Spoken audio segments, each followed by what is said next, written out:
Hi. You were telling me that you used to do a little bit of fishing up at the lake. Used to do a lot of fishing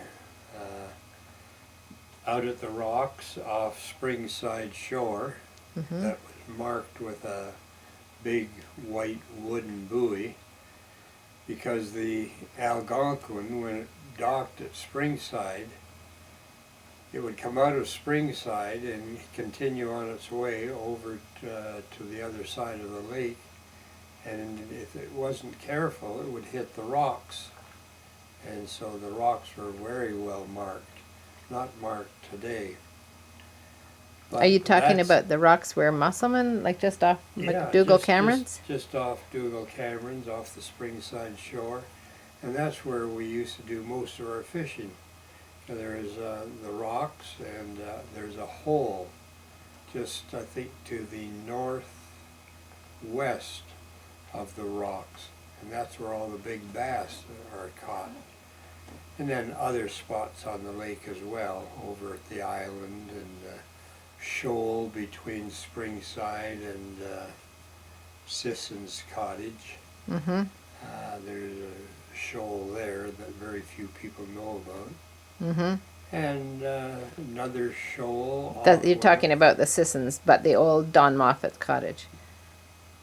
yes, Mm-hmm. yes. And there was another shoal off Winoka Shore, off the Stevens Dock. So yes, we did a lot of fishing and trolling in the spring. I remember we went fishing once with the big boat, the Ditchburn, and we caught a trout, lake trout, that must have been at least 30, 40 inches. Hmm. And I remember looking down, and we put it at the back of the boat, and its length equaled the width of the boat, Huh. or seemed to, as my Uh-huh. memory serves Mm-hmm. me. But it was a great pastime, and of course the fisherman of all time was Claude Musselman, and he knew all the spots and all the tricks for getting fish. Mm-hmm. And in later years he would catch the fish, keep them alive until he got them ashore, and he had a fish pen that he built in the lake, Mm-hmm. and he'd put the live fish into his fish pen, and whenever they felt like fish, they always had fresh fish. They'd just go down and net it. Hmm. Of course, he would only put the big fish in the pan, Mm-hmm. 5 pounds and over, Mm-hmm. and they were all bass. Bass, okay. And what other fish besides bass are in the lake, or were in the lake? Well, there are quite a few fish in the lake, but the ones we fished for were lake trout, uh, speckled trout, bass, perch to some extent. Whitefish are in the lake, but very hard to get.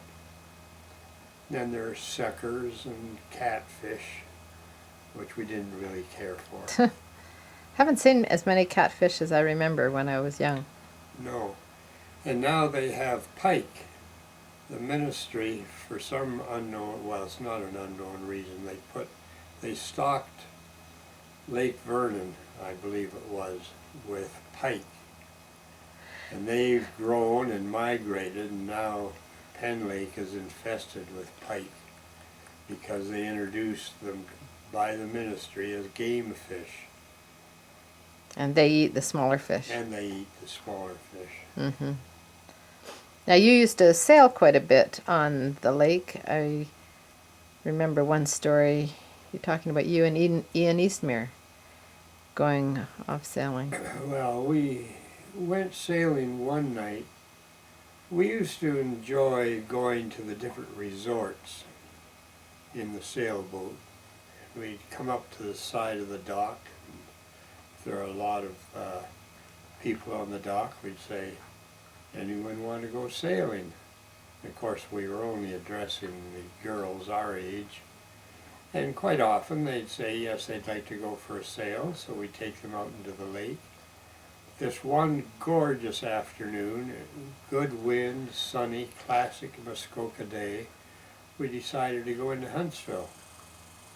So we sailed and pulled and paddled our way through the canal into Fairy Lake, sailed into Huntsville,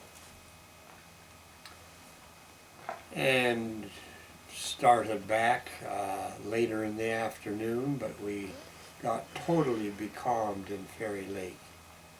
And it became dark, and we were cold, and we were sure our parents were worried about us, but we couldn't notify them. Anyway, by the time we got the girls back to Cedar Grove Lodge, it was early in the morning, and it was unfortunate that unfortunate that we got stalled like that. It's not coming across very well.